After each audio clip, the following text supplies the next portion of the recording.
Hi, Patrizia. Sonny Valicenti here. It's so exciting to be able to speak to you again, even through the phone camera.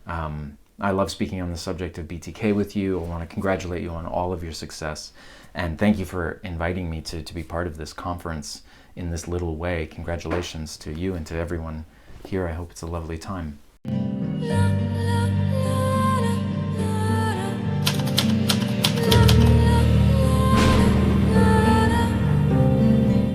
Oi, meus misteriosos, tudo bem com vocês? Sejam muito bem-vindos a Casos. E cá estou eu novamente para fornecer a vocês mais uma belíssima entrevista, novamente com o ator de Mindhunter Sonny Valicenti, que nos deu aqui no canal a primeira entrevista, né? Foi o primeiro ator que deu entrevista aqui pro canal ano passado. Está aqui o cardzinho para quem não assistiu, muito importante vocês olharem, porque tem muita informação rica e que vai ajudar a esclarecer também algumas coisas que talvez ele fale nas respostas dele nesse vídeo aqui. Mas se você não viu, não se preocupe, pode olhar aqui tranquilo, sem precisar olhar o primeiro também, não tem problema nenhum. Se você não é inscrito, se inscreva aqui no canal, já ativa o sininho, deixa o like se você gostar desse vídeo maravilhoso. Me segue lá no perfil do Instagram, casos.mistérios, também tem um perfil lá do TikTok também. Para quem me segue lá no Instagram, sabe do meu dia a dia, onde eu coloco mais o meu dia a dia, soube que dia 11 de junho eu fui convidada a participar de um congresso criminal, um curso, onde eu tive 1 hora para palestrar sobre a minha opinião sobre o caso Btk. E nesse curso eu levei como um extra, né, como um presente para eles lá do curso, uma entrevista exclusiva com o ator, assim, indagando coisas que ele não nos falou lá na primeira entrevista, que poderiam agregar muito ao curso, né? As pessoas que estavam ali, enfim, que trabalham na área de criminologia, psicologia. Mas já estava, com certeza, planejado eu trazer essa entrevista maravilhosa aqui para o canal também. Antes de começar a entrevista de hoje, tá aqui o cardzinho de todas as entrevistas com o elenco de Mindhunter. Sim, teve outras entrevistas também com o elenco. Dá uma espiadinha lá que tá muito legal. E também vou deixar o cardzinho de outras entrevistas, não com o elenco de Mindhunter, mas outras que teve aqui no canal que eu acho que vocês vão curtir bastante. Então, a minha primeira pergunta ao Sonny foi em relação à primeira entrevista que eu fiz com ele lá, há 1 ano atrás. Ele mencionou que ele leu o livro do Btk, que não é o mesmo que nós temos aqui no Brasil. Ele leu um livro de John Douglas e também ele leu o diário do Btk.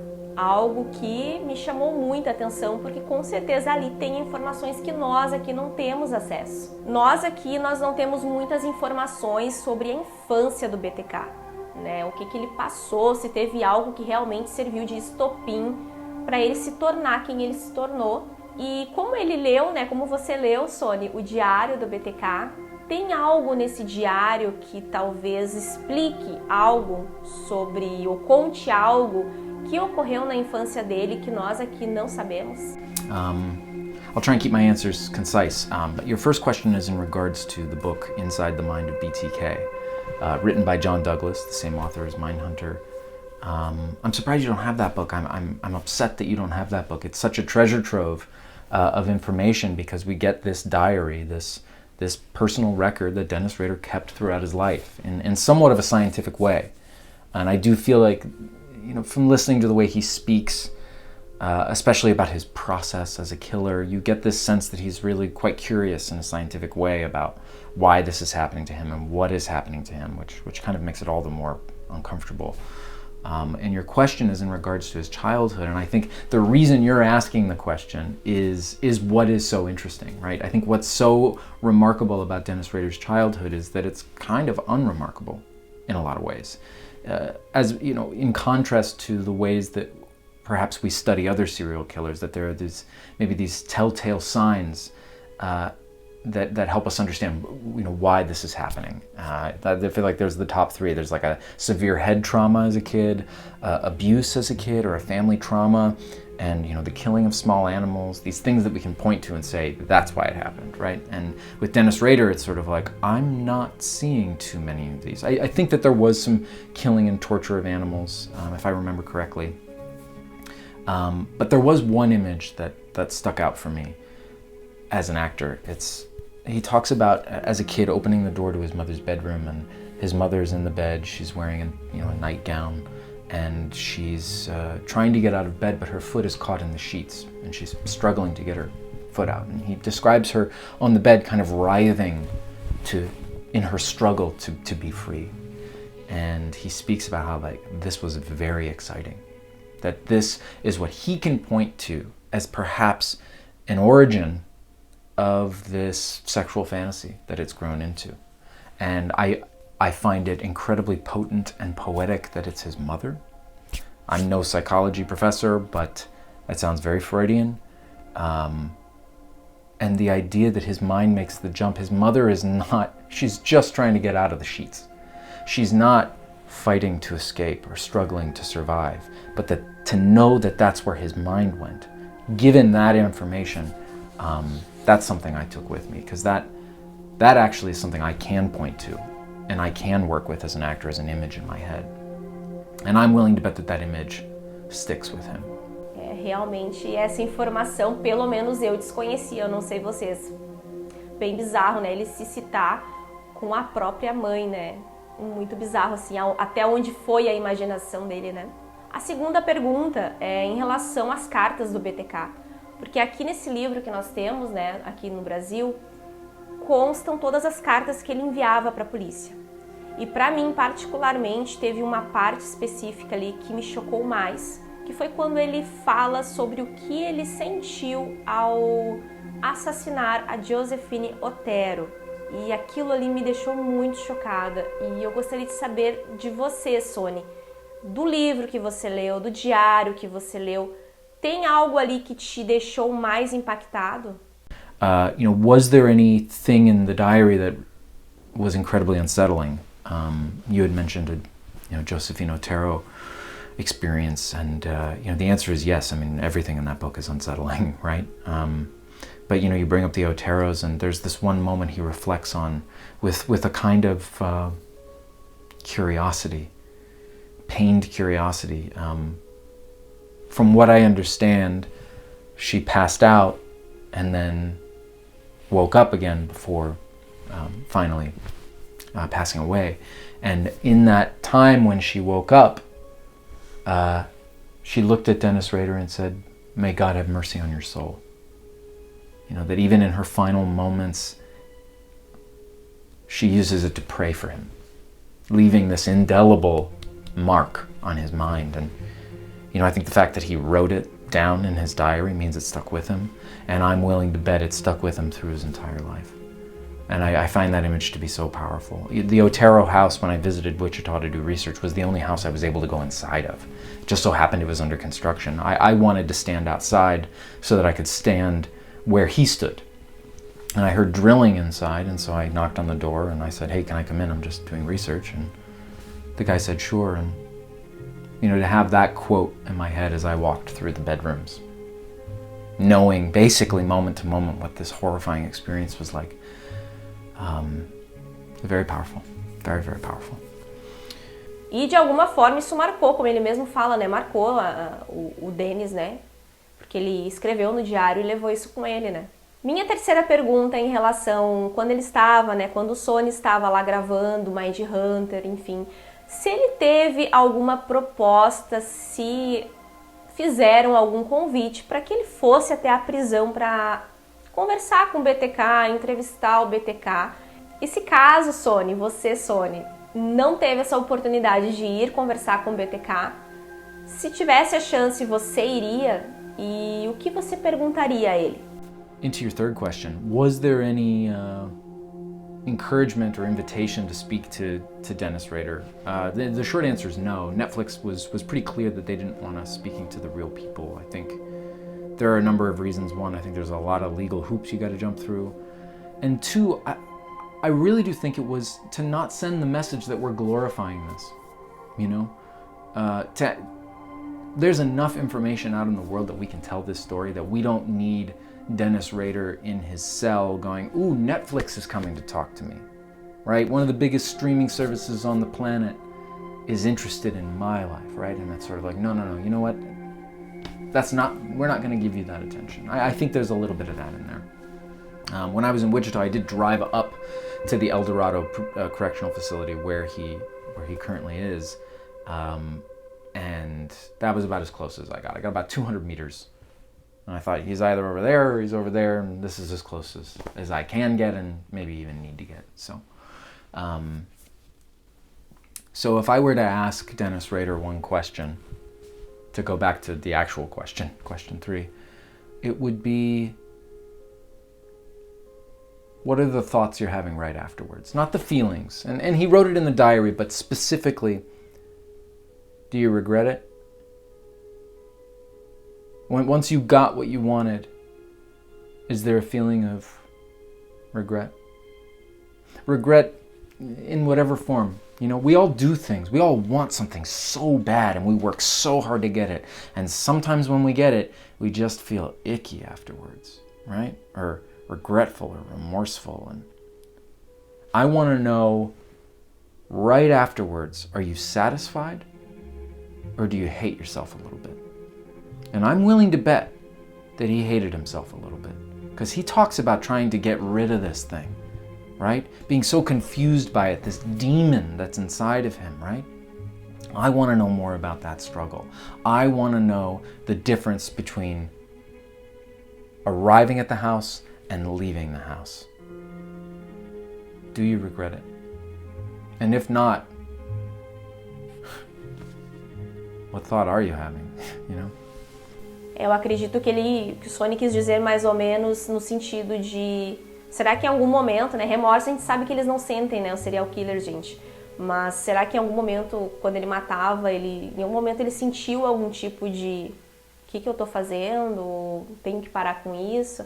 Em algum momento, será que ele sentiu um pingo que seja de remorso, no sentido de sentir, assim, que aquilo estava errado? Talvez nunca saberemos, né? Bom, a minha quarta e última pergunta é uma pergunta que eu estou para fazer há bastante tempo, há alguns meses já. Para quem assistiu a primeira entrevista, que foi mais de um ano atrás, foi em março, se eu não me engano, de 2021, eu tinha feito essa pergunta também para ele, se ele achava que nós teríamos uma terceira temporada de Mindhunter, e naquela época, né, mais de um ano atrás, ele teria dito que não, que ele não tinha esperanças, enfim, que é uma série que foi colocada, né, ali na gaveta e tudo mais. Porém, pra quem é fã de Mindhunter, pra quem acompanha, olha o meu perfil, que sabe que eu tô toda hora falando, no final do ano passado, que foi meses depois da primeira entrevista, né, dessa resposta dele, nós tivemos um anúncio aí de notícias no Twitter, nas redes sociais, aí um burburinho muito forte de que David Fincher estava reunido com a Netflix, conversando sobre a possível volta de Mindhunter. E nessa época, assim, foi um burburinho enorme e parece que tudo virou, né? Temos chance ainda, se ele está conversando, nós temos chance. Então, como tudo isso aconteceu depois da primeira entrevista, eu resolvi fazer de novo a pergunta para o Sonny, se agora, com todas essas notícias que nós tivemos, né, no final do ano passado, você acha que é mais possível de ter essa terceira temporada? So there's that. And then the last question is just, is there a third season? What do I know? What do we know? And the answer is, I don't know. I personally am holding out a little bit of hope.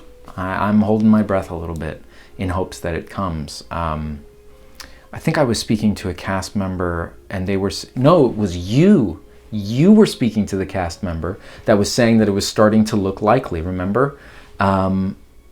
So you've got the inside track. I should be asking you.